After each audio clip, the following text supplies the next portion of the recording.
Bom dia, senhoras e senhores. Escutando aqui um Flávio Venturini, Clube da Esquina, para começar o dia bem. Bom dia, Luciana. Hoje é o dia do Parque Nacional das Cavernas do Peruaçu. Para quem vai assistir a live ao vivo, o tema já está marcado aqui embaixo. Bom dia, Flávia Braga. Bom dia, pessoal. Bom dia, Roteiros Velho Chico, nosso convidado de hoje. Bom dia, Leidson. Antes de colocar o nosso convidado de hoje, eu vou tomar a liberdade de passar um pequeno vídeo introdutório sobre o tema de hoje. Acredito que o vídeo vai ficar melhor só com eu na tela aqui, porque fica melhor, né? Vamos ver.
Então vamos lá, bom dia de novo. Acho que o vídeo deu um certo probleminha aí na hora de passar, mas acredito que passou grande parte dele. Eu vou convidar aqui para tela comigo o Leidson, que é o nosso guia local de Itacarambi, Januária, Montes Claros, norte de Minas.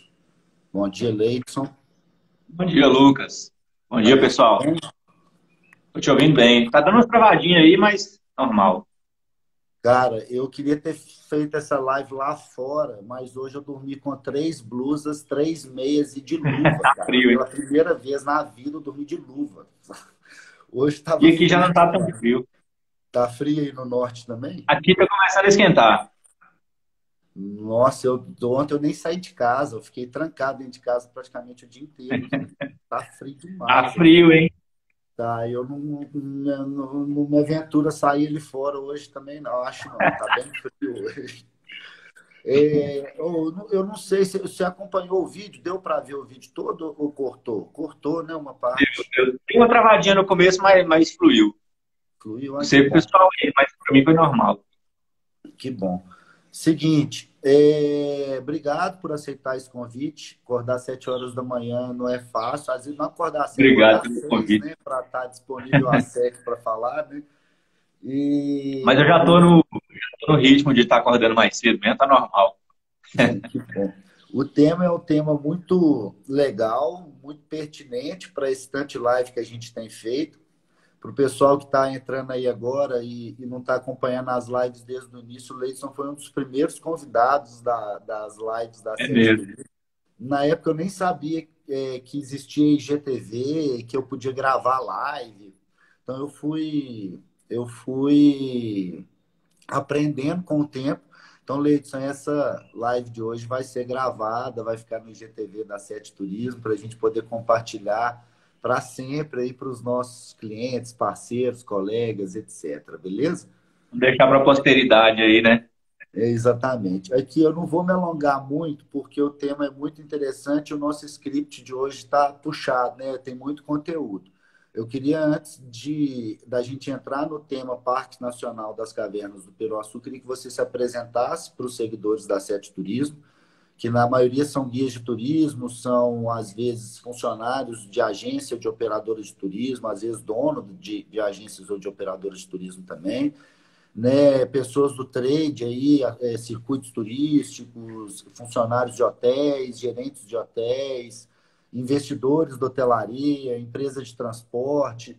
Então, para quem ainda não te conhece como parceirão nosso aí no norte de Minas, queria que você se apresentasse, queria que você localizasse também a região de onde você está falando, antes da gente entrar no tema específico, que é o Parque Nacional das Cavernas do Peruaçu.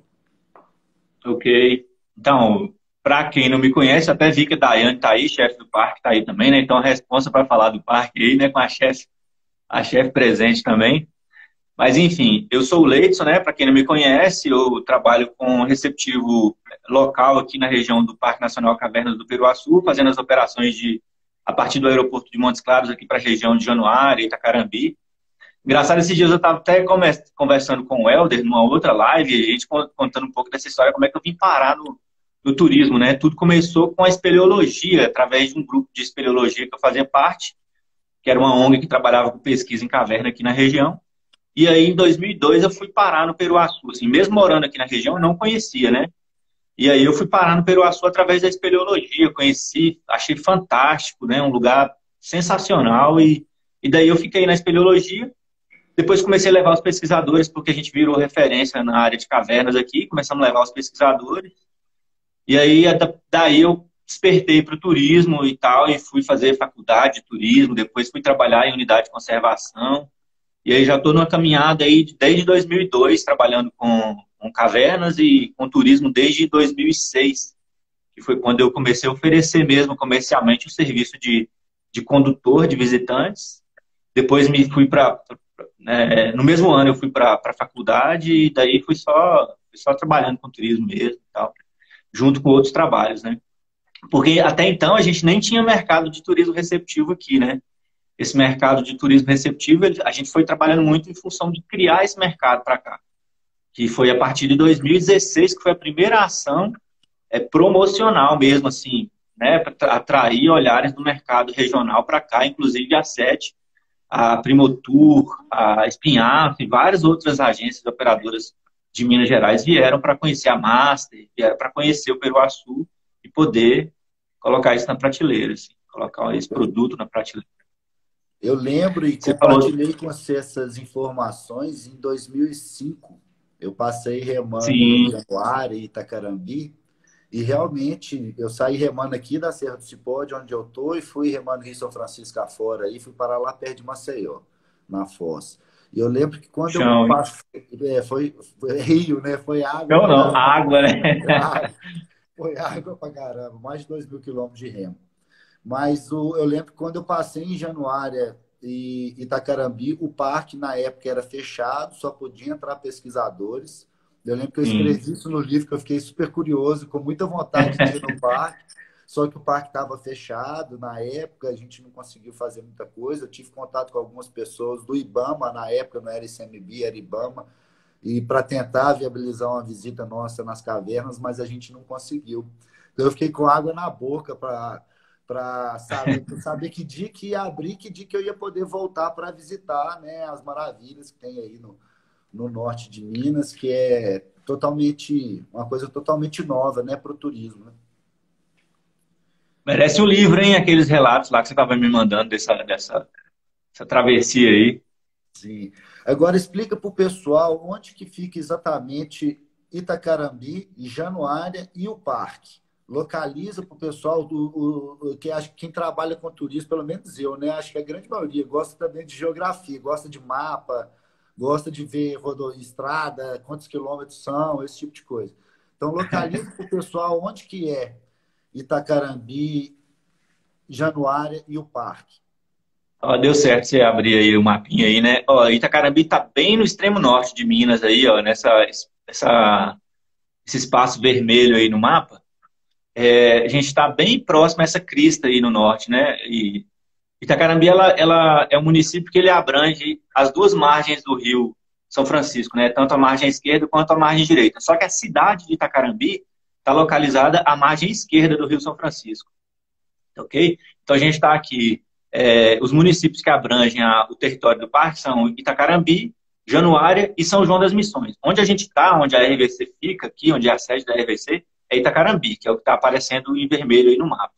Do lado, mais ao sul aí, está aparecendo um espaço grande assim, ó, é Januária, território do município de Januária é gigantesco. Vai lá, faz divisa com a Bahia, faz fronteira com vários outros municípios. Acho que é um dos maiores municípios assim, do Brasil. Assim. E Entendi. São João das Missões, está um pouco mais a norte. Entendi. Quantos quilômetros de Belo Horizonte e de Montes Claros? De Belo Horizonte, aproximadamente 600 quilômetros. De Montes Claros, 230. Falando de Itacarambi, né? Januária, 180. Né? São João das Missões, um pouquinho mais, 260, mais ou menos. Então, em Então, média, não é tão longe dá assim, né? É 200 fácil quilômetros. chegar. Fácil de chegar via Dá para chegar. Quem quiser vir de BH, por exemplo, você pode vir tanto via terrestre, né? Com transporte terrestre, quanto pode vir via aeroporto de Montes Claros também, né? Entendi. Agora me explica uma outra coisa. Como é que o parque, quando é que o parque realmente foi aberto à visitação? Acho isso importante deixar isso claro para o pessoal entender que é uma novidade, né? O parque ele não está Sim. aberto há muito tempo, então eu queria que você explicasse isso para o pessoal, foi a época que ele abriu e a estrutura que o parque tem hoje para visitantes. Lógico que o parque não está aberto por causa da pandemia, né? Mas Uhum. a estrutura que o parque tem hoje pronta para visitantes, que a partir do momento que reabrir o turismo, aí, o pessoal vai poder usufruir. Explica um pouquinho disso para o pessoal antes da gente entrar nos atrativos. Ó, já viu que a figura tá aqui querendo aparecer também na live, né? Vai, Ei, dá tchau. Ó, fala o Lucas lá, ó. Fala, oi, Lucas, oi, pessoal. ei, Cecília. Vai lá, vai, deixa eu. tudo bem? Linda ela. Quer aparecer também, né? Tem que Aí, Lucas, aparecer. é o seguinte, cara. Esses dias eu estava até vendo um vídeo, uma fala do Rafael, que é o antigo gestor, né? O gestor anterior, atualmente é a Daiane, que é a gestora. O Rafael gostava de falar assim: a gente, na verdade, passou por um processo de abertura, né? Do Cavernas do Peruaçu. Então, quando estava finalizando a estrutura de trilha, passarela, pontes e tal, em 2014, o parque já foi aberto em caráter de teste, né? Caráter de teste. Mas em Uhum. 2015 a coisa começou a funcionar melhor. Então, os registros de visitações começaram a ocorrer em 2014, né? Mas em 2015 a gente teve um fluxo maior. E aí, 2017, mais ou menos, foi meio que uma abertura oficial, né?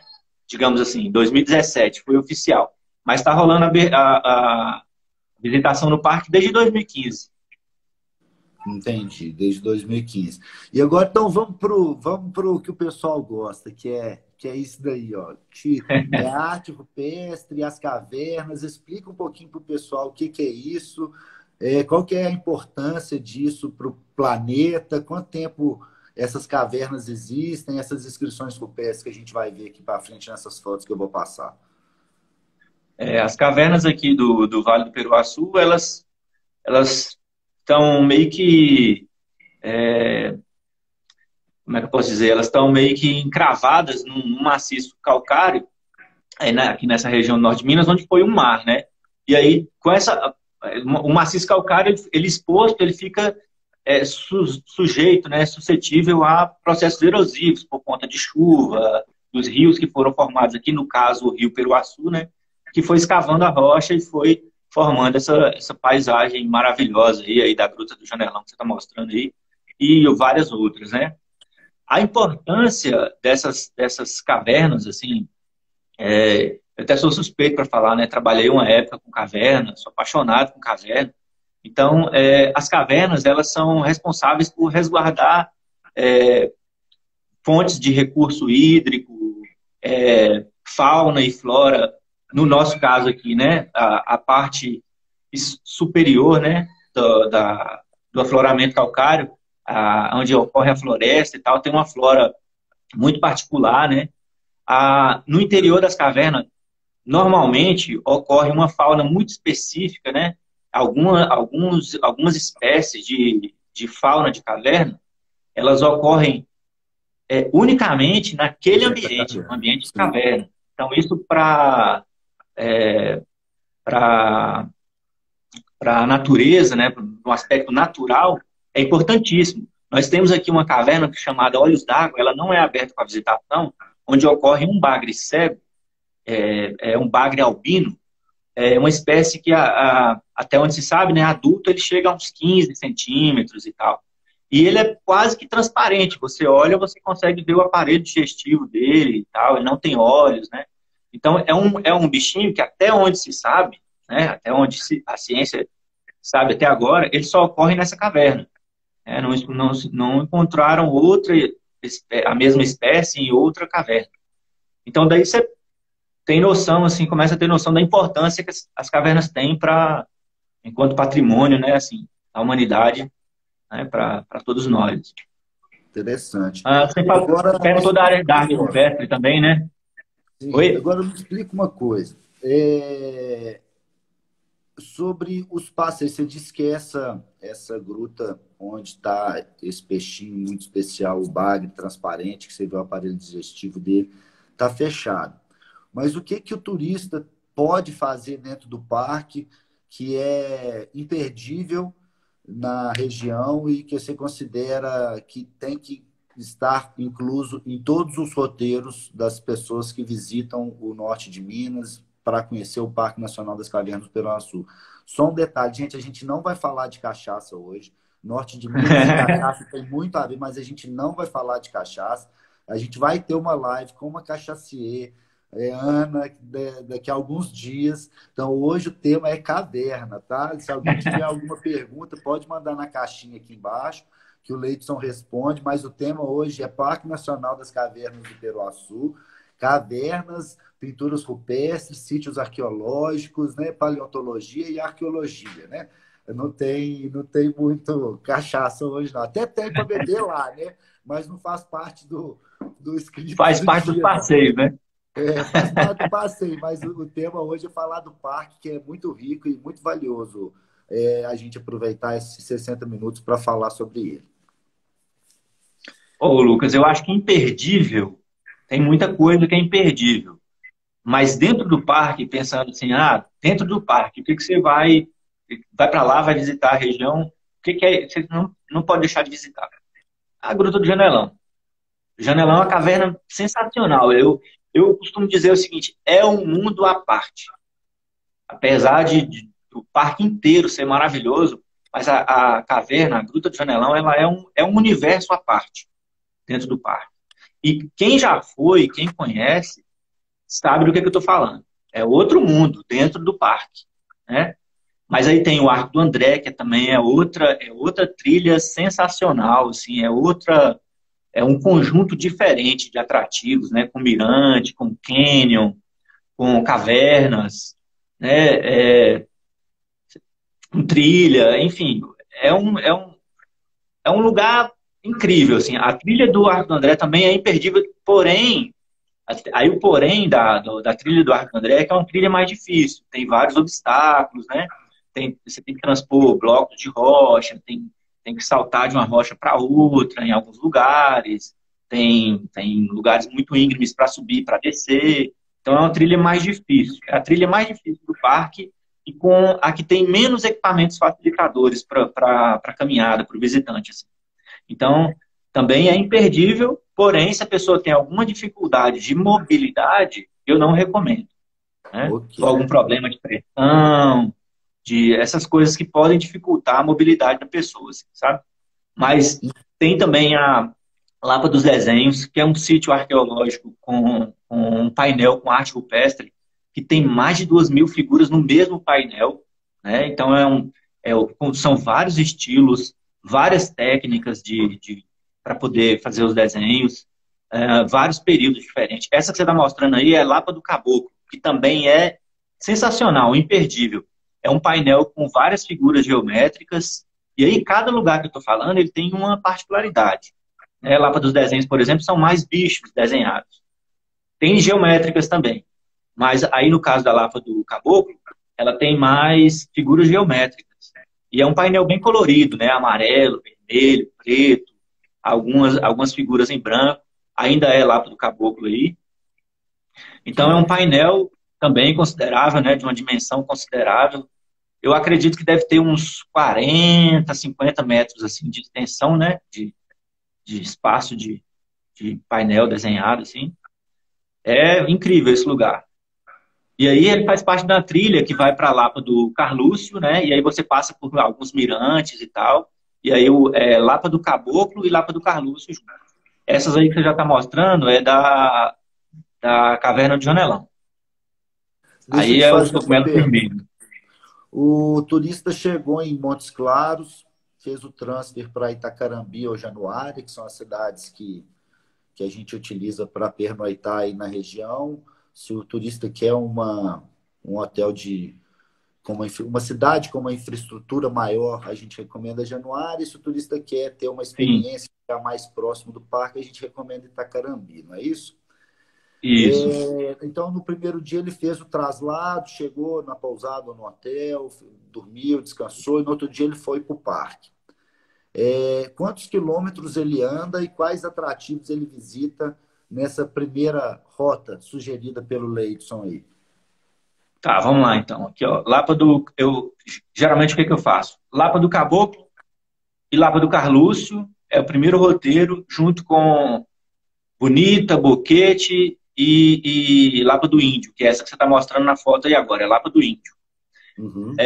Aí tem uma questão aí, né? Provavelmente Lapa Bonita, nesse roteiro, não vai abrir por conta da pandemia. É um ambiente mais fechado e tal. Então, a gente ainda não está discutindo bem isso, mas provavelmente não vai, é um roteiro que não vai abrir. É um atrativo que não vai abrir, que é só a Bonita. Então vamos lá. Mas a trilha da Caboclo e Carlúcio, ela tem de ida e volta, né, de caminhada, 2, 2,6 km, 2.000 metros e 600. A duração é de mais ou menos 3 horas e meia, né, de caminhada, né, com as paradas, os atrativos e tal, toda a interpretação ali do condutor e tal, uma paradinha para o lanche e o grau de dificuldade dessa trilha, ele é considerado moderado. Lembrando que essa questão de classificação de trilha também é uma coisa muito subjetiva. Cada pessoa vai entender, vai sentir de uma forma. Mas, pensando em padrão de classificação de trilha, ele é considerado moderado, porque você tem trechos mais fáceis e você tem trechos de subida e descidas mais íngremes, que aí torna um pouco mais puxada a caminhada. Beleza. Então, é imperdível. E aí, o número de pessoas para esse passeio, o plano de manejo ele prevê 10 pessoas por vez. Porém, aqui no parque, cada condutor pode levar até 8 pessoas. Então, normalmente, você vê os condutores com grupos de 8 pessoas, até 8 pessoas. Quando você tem mais que isso, aí divide os grupos.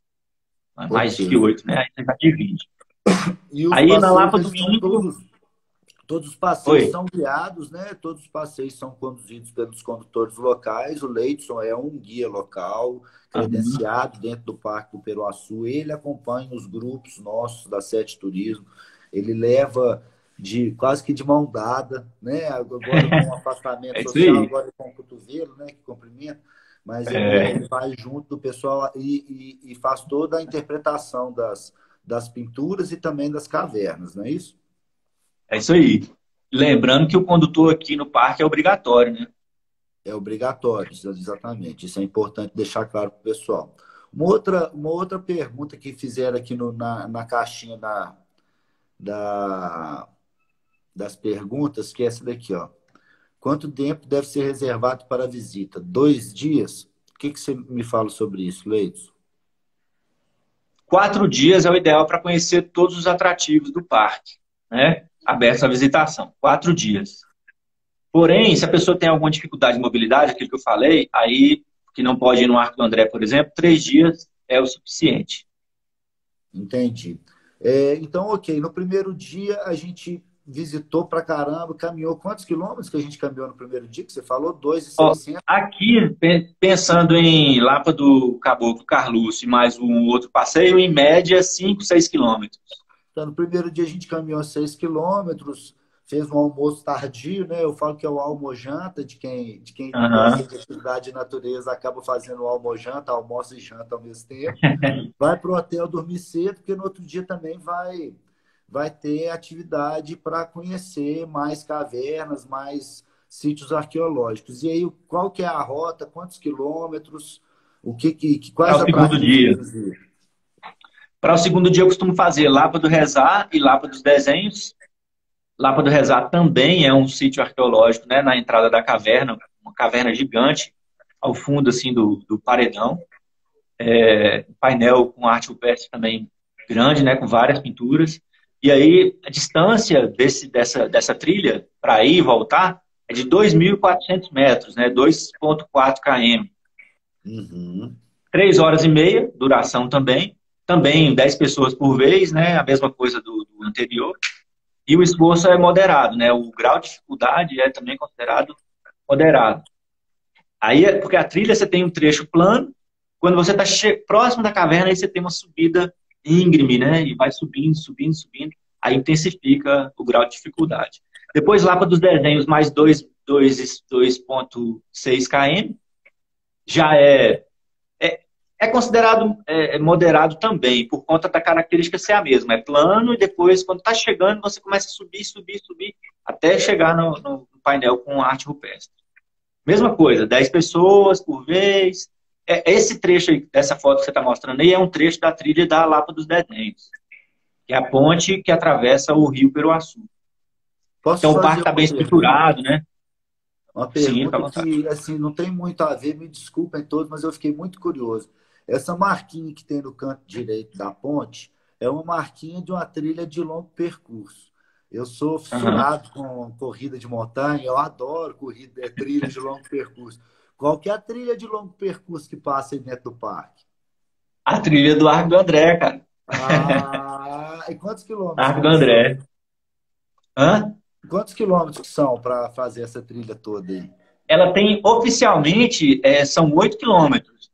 Eu tenho lá minhas dúvidas, porque eu tenho acompanhado vários grupos e o pessoal costuma levar aplicativo, GPS, aí costuma dar medidas diferentes da medida oficial, que são 8 quilômetros, né? Aí, em Entendi, média, quando o pessoal mede, dá 10, dá 12, aí varia um pouco, porque tem erro também, né? Mas, entendi. enfim, a informação oficial é de 8 quilômetros e a trilha do Arco do André, ela inicia por um trecho que passa pela Lapa do Índio, Bonita e Boquete, dá uma volta, né, faz meio que uma volta, aí vem pela trilha da Lapa dos Desenhos. É uma trilha Entendi. grande que pega vários atrativos do parque.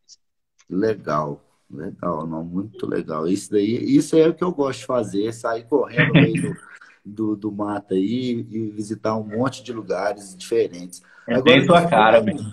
um pouquinho sobre as pousadas domiciliares que existem na região, que eu acho que é importante a gente frisar que existem essa possibilidade de hospedagem, além, lógico, dos hotéis e pousadas tradicionais, mas o trabalho do turismo solidário, do turismo de base comunitária, explica um pouquinho dessa forma de turismo que ocorre em Itacarambi, Fabião 1 e Fabião 2, que estão praticamente do lado da porta do parque. Quando o turismo que ele foi fomentado, né, e a gente não tinha, vai brincar para lá, quando foi fomentado, a gente não tinha uma estrutura, como é que eu posso dizer, a estrutura suficiente para receber os turistas. Então, nesse processo de fomento, o Circuito Velho Chico, com várias prefeituras, começaram a incentivar as hospedagens domiciliares no Fabião 1, Fabião 2, que são dois distritos de Januário e de Itagarbi, que fica no portal de entrada do parque. Começou a fomentar o turismo a hospedagem domiciliar para que as pessoas daqui começassem a empreender nesse ramo, né? E aí, algumas hospedagens foram fomentadas em Itacarambi, na cidade, no Fabião, né? Fabião 1 e Fabião 2, e algumas em Januário. Fabião 2 avançou um pouco mais nisso, Fabião 1 e Fabião 2 avançaram um pouco mais nisso, porque estava na porta de entrada do parque, né, e tal. Alguns moradores que começaram a empreender nisso, começaram também a construir pousadas, chalés, e já está bem avançado nisso, mas ainda tem hospedagens domiciliares, ainda tem onde os moradores recebem as pessoas em casa e oferecem o serviço de hospedagem, café da manhã e tal.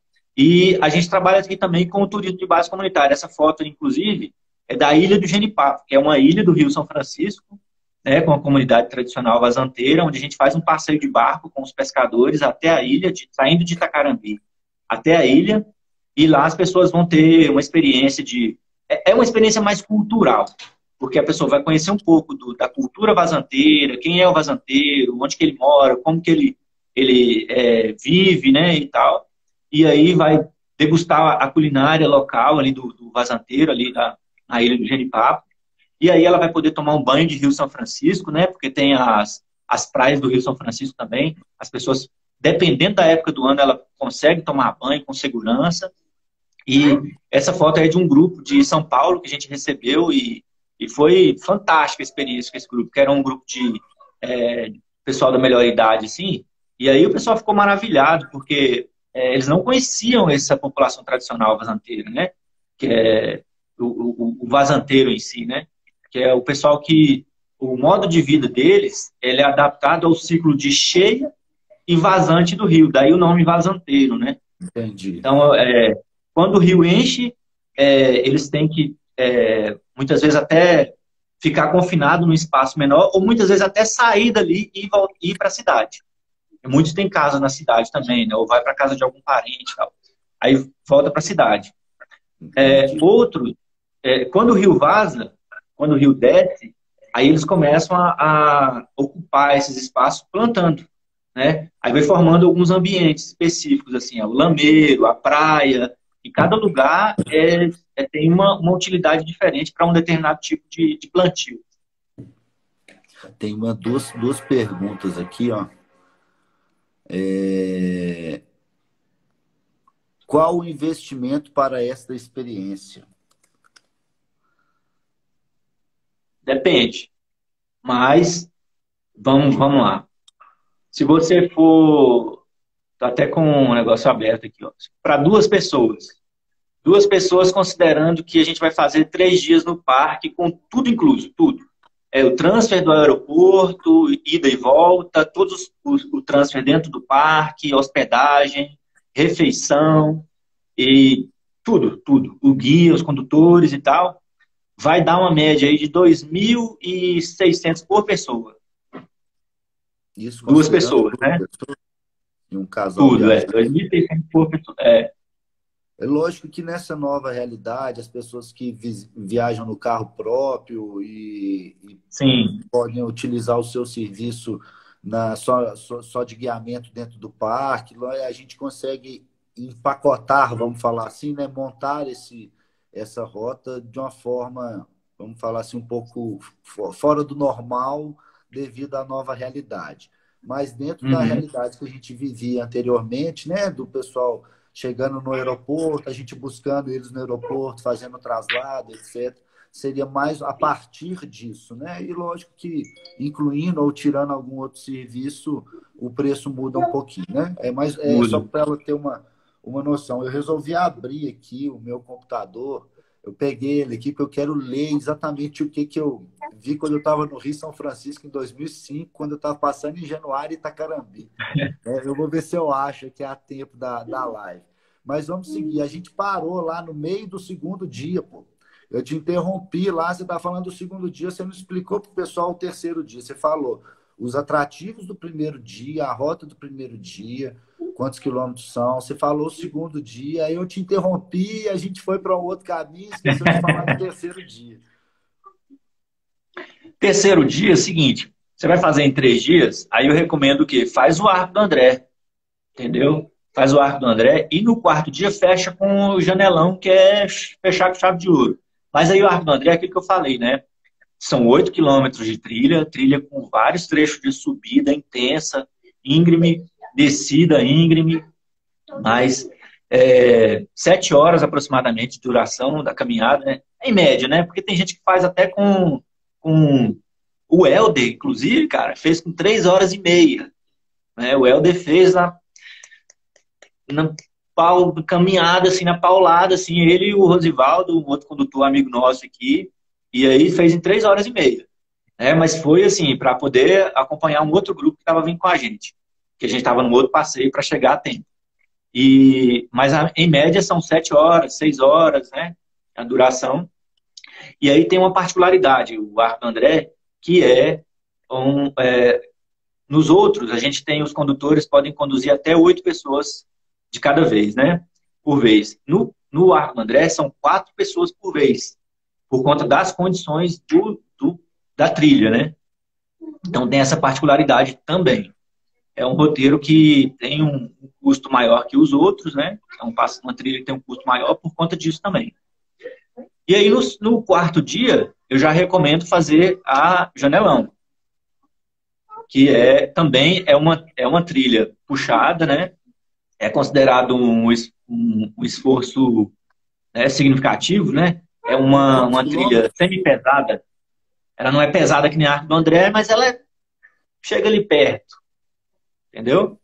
São E é quantos isso, tem quilômetros, mais ou menos, Leite? aproximadamente 5, ida e volta, né?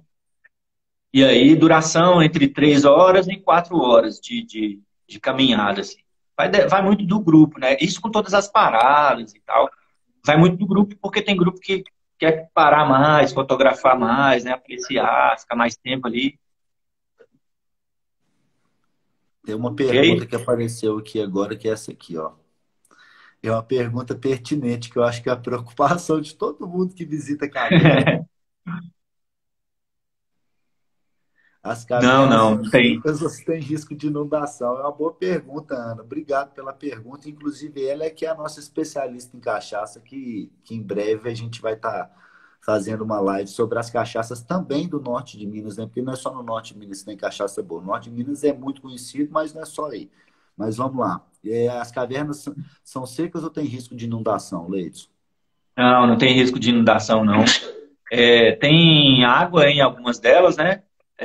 Lapa dos Troncos, Lapa do Cascudo, Janelão, tem água, mas a gente passa por ponte, passarela, mas sem risco de inundação. Aí, ó. Eu achei, Aí é Janelão. eu achei aqui o meu relato. Eu não sei se eu te contei, eu passei em Januário no dia 31 de outubro de 2005. Eu saí de Januário em dia 31 de outubro de 2005. E a gente remou 2 dias para chegar em Itacarambi. E na noite que a gente dormiu no meio do mato, na beira do rio, eu perdi minha canoa. E ela saiu Eu descendo lembro desse relato aí. ela saiu descendo sozinha. E aí a gente achou ela 4 e pouco da manhã, boiando no rio, assim, passou na nossa frente. Então eu te mandei esse relato. E aí no outro dia a gente chegou em Itacarambi. E eu tenho aqui os relatos, bem legal lembrar disso aqui. A gente demorou 2 dias de Januário até Itacarambi de remo. E na noite que que a gente dormiu no mato, eu perdi minha canoa, mas que loucura. Que Agora, perrengue, hein, cara? foi bem legal. Esse Rio São Francisco, se ele contasse as histórias de todo mundo que passa nele, nossa senhora, só ia dar prêmio, só Oscar, porque a história desses barranqueiros, brejeiros, navegadores do São Francisco é uma coisa mais linda. Agora, conta um pouquinho dessa coisa linda que a gente está vendo aí. É a maior estalactite ou estalagmite do mundo? Essa daí é Lapa do Carluxo. A estalactite, eu acho que eu não te mandei foto da perna da bailarina, cara, pra você colocar aí, que é a maior estalactite do mundo. Tinha que ter te mandado, Tinha mas que ter não achei colocado, eu nenhuma pensei foto que pra te era essa, mandar. que eu vi esse negócio gigante. Eu falei assim, não, deve Não, ser essa. não, eu não achei pra te mandar a foto da perna da bailarina. Vasculhei meus arquivos aqui, falei, não é possível que não tem foto da perna da bailarina. Mas aí tem estalagmite e tem coluna também. Essa que tá aparecendo, essa grandona aí, é uma coluna que tem na Lapa do Carluxo. Essa daí é a Lapa do Carluxo. São enormes as colunas que tem lá. Tem várias enormes, mas essa daí é a maior de todas. Eu calculo que ela tem aproximadamente 30 metros, né? Porque esse trecho aí da caverna ele é mais baixo, a caverna começa lá com uns 40, 50 e vai descendo, aí chega aí, ele tem uns 30 metros, mais ou menos. Então é uma caverna que está aberta, só a parte clara dela, que é essa parte que a gente está vendo aí, né? Tem mais uma parte enorme aí para trás da foto. E tem a parte escura dela que provavelmente o ICMBio vai abrir daqui mais uns anos aí, ninguém sabe. Vamos ver. Se Deus quiser, Essa daí é. Hã? se Deus quiser, abre mais coisa para a gente poder trazer mais turista e levar conhecimento para mais gente. Uhum. Essa passagem estreita que você mostrou aí é na trilha do Arco do André. Eu falei que tem obstáculos, né? Isso sim. aí é um dos obstáculos. Uma passagem estreita, você passa no meio de alguns blocos, aí tem que passar meio que quase que deitado, assim, agachado. E essa trilha está aberta, o obstáculo faz parte do caminho para chegar Faz no parte do atrativo. caminho, tá aberta. Não, filha, peraí. Desculpa. Vai lá. Dá licença, deixa o papai Eu trabalhar sabia, aqui. beleza. Eu faço isso É. direto. Se Direto deixar, apareço meu com a bunda amigo. pintada. Eu apareço É, você também, desmaquiado. né? Você também Essa é pai de menina, menina, né, pai de cara? menino não tem jeito. É, aqui de volta e meia rola batom, maquiagem, vixe. Não tem jeito. E essa Ainda é trilha da. da Caatinga aí? Conta um pouquinho disso daí pra gente também. Você faz parte da trilha de algum atrativo? Faz, essa aí é a trilha da Lapa do Rezar. Lapa do Rezar, que é aquilo que eu falei, né? É um painel com arte rupestre e a caverna mais ao fundo. É uma caverna gigante também. A Lapa do Rezar é sensacional, é um atrativo impressionante aqui do parque. Aí é a Lapa do Caboclo, né? Que você já tinha passado, já tinha mostrado Sim. lá, a Lapa do Caboclo, que é um painel com arte rupestre. A caverna tem uma caverna também, mas não está aberta. Aí é um trecho da trilha do Arco do André, o portal da trilha do Arco do André. Está do lado da Lapa do Boquete, que é um sítio arqueológico também. Aí a travessia, não me lembro se é entre, acho que é entre Cascudo e Troncos, que é também na trilha do Arco do André. É uma travessia do Rio Peruaçu, bem roots. É tronco mesmo, cerrado em cima, para fazer a ponte lá da travessia. Aí acho que é Caboclo também, Lapa do Caboclo, no outro ângulo, de dentro para fora da caverna, assim. Lapa do Caboclo, as geométricas grandonas aí, ó. Aí, em média, um desenho desse aí, esses desenhos maiores aí, eles têm aí mais ou menos uns 40, 50 centímetros, assim. Eu tô acostumado com as pinturas rupestres aqui da Serra do Cipó, e daí 10 vezes maior e mais bonito. É, Nossa, é maravilha. grandona. Tem uma que chega a 60 centímetros, Maravilha. 70. Aí também é travessia na Lapa dos Troncos. A Lapa dos Troncos, ela tem esse nome de Lapa dos Troncos porque o rio, na época das cheias do rio, né, do Rio Peruaçu, quando ele enchia bastante, hoje em dia a gente não vê mais isso, mas quando o rio enchia bastante, ele arrastava os troncos e fincava ele em alguns buracos na parede, assim, aí ficou conhecido como Lapa dos Troncos por isso. Aí tem Legal. essa ponte de madeira aí dentro da caverna, aí é Lapa do Rezar vista de dentro para fora. Aí tem uma luz entrando de fora para dentro aí, tá? Uma foto de dentro para fora. Olha o tamanho do pessoal lá na caverna. Deixa eu voltar. O pessoal tá uma formiguinha lá em cima. Pequenininho, Muito né? E bonito. aí ainda não é na parte maior dela, assim, né? Abertura maior. Esse mirante aí é o mirante da trilha que vai de Caboclo, da Lapa do Caboclo para Lapa do Carluço. Lá no fundo, assim, ó, no meio da foto, é Lapa do Carluço. Aí chama Mirante da Mata Seca. Da Mata Seca tá explicado por quê aí, né? Não. Aí tudo é seco. Outro dia eu fui aí para Montes Claros, para o evento que eu te encontrei de turismo de base comunitária. Aham. Eu fiquei cheio de rio seco no caminho. Mas aqui os rios tudo É, cega, né? Tá tudo rio seco, é. cara. Impressionante. Olha que Aí maravilha. é Lapa do Rezar. Lapa do Rezar. Dá pra ver o pessoal lá, ó. Verdinho lá, um Pequenininho. pontinho verde lá, ó. Sim. É bem grandona. Aí tem uma passarela na entrada dela, ela tem essa parte mais clara e depois a parte escura lá no fundo. A parte escura dela provavelmente também não vai abrir por conta dessa coisa da pandemia aí e tal, porque é um ambiente também confinado, fechado lá dentro. Talvez abra só essa parte iluminada dela aí. Aí é o sítio arqueológico, o painel de arte rupestre que fica na entrada da Lapa do Rezar. Aí esse painel ele tem uma característica muito particular. Ele tem uma concentração maior de figuras brancas em comparação com os outros painéis. E aí dá uma característica totalmente diferente para esse sítio, porque o branco na Lapa do Rezar, ele representa o quarto período da tradição São Francisco, que é uma tradição de arte rupestre, né, digamos assim, né, que tem as tradições, são os grupos que passaram, né, por aqui, os grupos históricos. Cada grupo é uma tradição. A tradição São Francisco, ela ocorreu aqui no Peruaçu em quatro períodos. E no quarto período, eles já tinham avançado muito em termos de técnica e de temática das figuras. E aí ocorreu mais o branco nesse período. E ele ocorreu com maior frequência na Lapa do Rezá. Então ela tem essa característica bem particular, assim. Agora, essa foto, infelizmente essa panorâmica não ficou muito boa, não dá para ver Não, direito. não ficou. No Mas ela celular também é da ficou Lapa do mais. Rezá. Pega a entrada da Lapa do Rezá, assim. E esse nascer do sol aí? Coisa mais Isso é de um linda. lugar aqui, perto de Itacarambi, chama Poço Verde. Poço Verde é um pequeno vilarejo, né? O pessoal mora lá meio que umas fazendinhas, assim, uma casa afastada da outra, e no pé da serra. E lá, volta e meia, a gente leva o pessoal para o Mirante, a gente chama Mirante das Cabras, porque o amigo nosso lá, o Melquides, ele é criador de cabras, e as cabras ficavam lá no Mirante e tal. A gente chamou de Mirante das Cabras. Essa foto foi de uma expedição fotográfica com o pessoal lá da Expedições Fotográficas, e aí a gente foi para lá para pegar o nascer do sol. Aí rendeu essas imagens aí, maravilhosas. Volta aí, Lucas. Volta aí. Lá no fundo, ó, tem um morrinho, tá vendo? Aham. Esse morro aí é o Morro de Itacarambi. Itacarambi tem o nome Itacarambi por causa desse morro aí. Que é Ita, Pedra, Caram, Carabi 2. Pedra de duas caras, pedra de duas faces. Né? É uma das versões do nome, mas tem outras, né?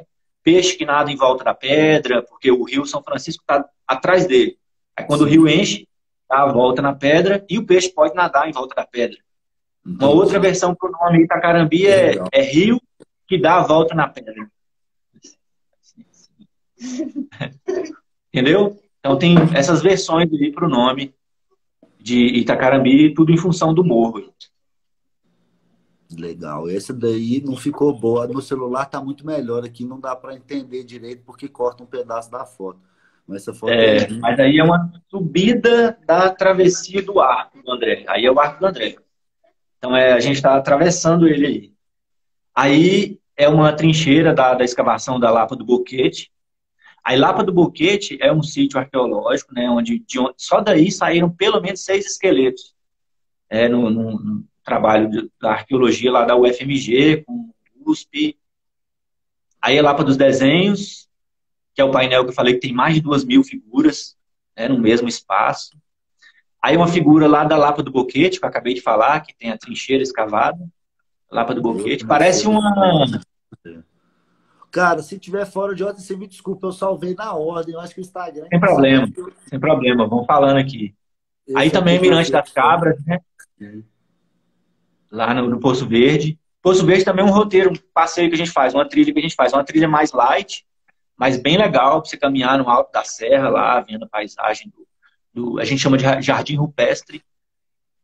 Aí também Lapa dos Desenhos. Lapa dos Desenhos, lembra que eu falei que tem mais bichos desenhados? Aí uma outra particularidade da Lapa dos Desenhos é que tem muito desenho picoteado, que não foi usada tinta, é pictogravura. O artista rupestre, ele desenvolveu uma ferramenta com ponta e uma outra ferramenta que batia para ele ir picoteando o desenho. Então, ela tem um fundo vermelho e o picoteado é em cima do fundo vermelho. Parece que para dar destaque no desenho, assim. Legal. Na figura. Esse eu nunca vi, não. Aqui nas bandas de cá não tem, não. Só aí mesmo. Ele é bem particular, assim, da Lapa dos Desenhos. Esse sítio é Lapa do Rezá também, que eu tinha falado lá, né? Que é o 4º período da tradição São Francisco, mais figuras brancas e tal. É Lapa do Rezá. Lapa Bonita, que é a que eu falei que é fechada também, né? Que provavelmente não vai abrir por conta de ser um ambiente mais confinado. Mirante do Mundo Inteiro, na trilha do Arco do André. Esse lugar aí Mirante do Mundo Inteiro, daí dá para ver o mundo inteiro. Mais ou menos uns 180 metros de queda aí na parede. Aí o rio Peruaçu passa lá embaixo. À direita da foto aqui, a foto ficou mais contraída, né? Mas à direita da foto, também não ia dar para ver, mas o cânion passa lá embaixo, né? O rio Peruaçu passa dentro do cânion e atravessa o Arco do André. No trecho do Arco do André, o rio Peruaçu ele é subterrâneo. Agora encerramos as fotos. Agora vamos falar um pouquinho sobre informações turísticas, acesso, infraestrutura, né, que são informações, acho que pertinentes para o pessoal que está escutando a gente. A gente já falou as distâncias, né, de Montes Claros e de Belo Horizonte, já falou que Januária e Itacarambi são as cidades que nós utilizamos como meio de hospedagem, mas eu queria que você falasse um pouquinho mais sobre serviço de alimentação, sobre esses meios de hospedagem especificamente, entrasse mais um pouquinho nessa questão que é fundamental para quem trabalha com turismo ter segurança, né, em saber que as cidades que nós trabalhamos para acesso ao parque têm infraestrutura turística e têm condição de receber bem os turistas que têm intenção em conhecer as cavernas. O acesso para o parque, né, saindo de Januário, tanto de Januário quanto de Itacarambi, até a portaria do parque, boa parte dele é asfaltado, né? Então você tem um trecho bom assim de asfalto até a entrada do parque. O serviço de hospedagem, a gente falou de Januário e de Itacarambi, que tem, né, uma estrutura de hospedagem. Januário é uma estrutura um pouco maior do que Itacarambi, é um pouco menor. Mas também tem as hospedagens lá do Fabião, né, que é portal de entrada para o parque. Tem as pousadas e tal. E o serviço de alimentação, Fabião, Fabião 1, tanto Fabião 1 quanto Fabião 2, tem excelente serviço de alimentação, assim, sabe? Muitos pequenos restaurantes, mas que atendem muito bem a demanda do público que chega para visitar o parque. Eu diria até que melhor que Itacarambi, porque também tem um fluxo maior, né, de turistas e tal, ali, fervilhando ali na entrada do parque. Itacarambi tem uma estrutura, como tem uma estrutura menor, e às vezes não tem o mesmo fluxo que tem no Fabião, às vezes deixa a desejar no serviço de alimentação. Então, quando a gente tem algum serviço a prestar aqui, a gente deixa tudo bem acertado com os parceiros, escolhe os parceiros mais adequados para não ter problema. Mas quando o pessoal chega meio de supetão assim, acontece de achar, às vezes, o restaurante fechado e tal, porque o pessoal ainda não está naquele ritmo, né? Aqui em Itacarambi. Januário já é diferente. Qualquer hora que você chegar lá, você vai achar um restaurante e tal. É mais comum você achar os restaurantes abertos final de semana, achar restaurante à noite, enfim. Então, Itacarambi, por ter uma estrutura menor, ainda está iniciando aquele ritmo, o pessoal ainda está naquele ritmo de estar com atividade turística mesmo, assim, para os restaurantes. Já o serviço de hospedagem, não. Itacarambi funciona bem pra caramba. Tem uma estrutura mais simples, né? Como a gente já falou. Mas é isso. Começou tem pouco tempo, né? Agora, o que a região e as empresas e você tem feito e como vocês estão se preparando para a retomada dessa pandemia, né? Desse isolamento forçado que a gente foi obrigado a fazer, né? Acho que a gente teve um alento essa semana, reabriu, né? Foz do Iguaçu, que estava aberto, fechou e reabriu. O Parque do Itatiaia, no Rio de Janeiro, também reabriu. Então, os parques nacionais já estão num processo de reabertura. Espero que, espero e entendo que, pelas características do Parque das Cavernas do Peruaçu, não deva ser complicado estabelecer protocolos para as visitações, visto que a quantidade de turistas o destino não é de turismo de massa, né? É de grupos menores, com protocolos e regras de visitação. Então, acredito que as cavernas do Peruaçu, por estar também na região que está, vai conseguir ter um processo de reabertura mais ágil que outras unidades de conservação que estão mais próximos de grandes centros, que tem um volume de visitantes maior, esse tipo de coisa. Então, eu queria entender, a gente tem só mais 5 minutos, como que vocês estão se preparando para a retomada do turismo aí na região, até para os nossos ouvintes estarem a par do que está aberto, o que está fechado e o que vocês estão fazendo aí agora. A gente começou uma conversa aqui, né, com o ICMBio, né, através da Daiane, que é a chefe do parque, com o ICMBio. Iniciou uma conversa também com o Sebrae, e aí junto, né, Sebrae e ICMBio, para a gente discutir esse assunto, como seria esse processo de retomada e tal. A gente entende que ainda não é o momento, porque a gente precisa se preparar para abrir, né? E aí a gente foi discutir essa coisa da preparação. Então a gente precisa, conversando com o Sebrae, precisa preparar todo mundo, capacitar todo mundo e tal, para justamente se adequar aos protocolos. Porém, a gente precisa estabelecer mecanismos legais, né, que sejam... Porque se você coloca um protocolo, ele não tem um poder de lei, e aí você, de repente, você começa a capacitar o pessoal do trade, daqui a pouco aquele protocolo muda, e você já tem que capacitar de novo pensando naquele protocolo. Então, a gente precisa de ter os instrumentos legais para poder determinar, olha, é isso que nós vamos fazer, é assim que nós vamos agir e partir para a preparação, né? Treinamento, do pessoal do trade e tal. Porém, cara, eu percebo que tem muita gente que está muito assim ainda. Vamos esperar passar e não se movimenta.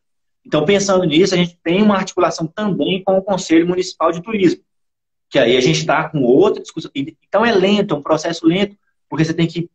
Aí o Contur está passando por um processo de reestruturação, de reorganização, que é básico, precisa se reorganizar primeiro. A gente até comentei esses dias aí, né, contigo. A gente passou agora por um processo de aprovação de uma lei que reorganiza o conselho, e aí com base nisso é que a gente vai partir para as outras ações. A lei foi sancionada essa semana, e agora que a gente parte para outras ações de protocolo, de decretos e tal, para turismo, porque já tem os decretos municipais para outras atividades, para atividades comerciais e para o cidadão. Agora é partir para os protocolos da atividade turística. Né? Então é isso, a gente está meio que nessa discussão com o Sebrae, CMBio e Contur de Itacarambi. Acredito que a partir do momento que isso ficar pronto no Contur, que a gente encaminhar aqui, vai servir de modelo para os outros. Eu tenho uma visão um pouco particular e um pouco polêmica sobre isso, porque eu não entendo como que uma mineradora pode continuar levando 3 mil pessoas para dentro de uma planta todo dia e a gente, receptivo turístico, não pode levar 10 pessoas para ir para uma cachoeira ou para uma caverna ou qualquer coisa que seja. Por que a Vale do Rio Doce, por exemplo, pode criar protocolo para levar 3 mil pessoas todo dia para dentro de uma planta e a gente, receptivo, não pode criar protocolo para levar 10 para uma cachoeira? Né? Eu entendo que a planta de uma mineradora é um atrativo ao céu aberto, tanto quanto uma cachoeira. Então, é possível criar protocolos de visitação turística, tanto para minerador, tanto para o turismo, quanto foi criado para atividade de mineração. Eu não entendo por que ainda a gente está parado, mas vamos seguir as regras, seguir o Minas Consciente, seguir tudo que estão colocando para a gente aí. Considerações finais, Leidson. Primeiro, muito obrigado. Foi legal pra caramba. Eu aprendi mais um pouquinho sobre as cavernas do Peruaçu. Tomara que tenha sido válido para você também. Com certeza. Se você finalizasse aí também, deixasse seus contatos para o pessoal, você tem 1 minuto e meio. Cara, eu tenho muito que te agradecer. Eu aprendo muito contigo também, com você, com a galera toda aí do Minas Recebe. Mesmo quem não está no Minas Recebe também, que é receptiva em Minas, aí eu aprendo muito com todo mundo o tempo inteiro e agradeço pela oportunidade de estar aprendendo. Até quando chega as demandas de última hora, eu falo, opa, oportunidade de... igual ontem, você chegou, cara, tem como fazer? Tem, claro, bora. Tal. Então, agradeço demais pelas oportunidades, né, pelo convite também. E em consideração final é o seguinte, cara, eu acho que a gente tem que ficar muito atento com essa questão toda aí de protocolo. Você vê que destinos abriram e fecharam, né? Então, acho que a gente tem que ser bem criterioso. Eu estou consultando aqui amigos em Bonito, lá no Mato Grosso do Sul. Os caras estão sendo bem rigorosos com os protocolos. Eu estou achando bacana, porque abriu no início do mês passado e está até agora tranquilo, normal. Né, todo mundo seguindo tudo à risca. Acho que a gente tem que ficar atento a essas coisas e cuidar melhor disso, né? E é isso. Informações aí, é só ir lá no blog da RVC, blog.rvc.tour.com.br. Tem várias informações sobre a região. Ou no site da RVC, a gente está passando por um processo também de atualização de várias informações no site, que é Roteiros Velhos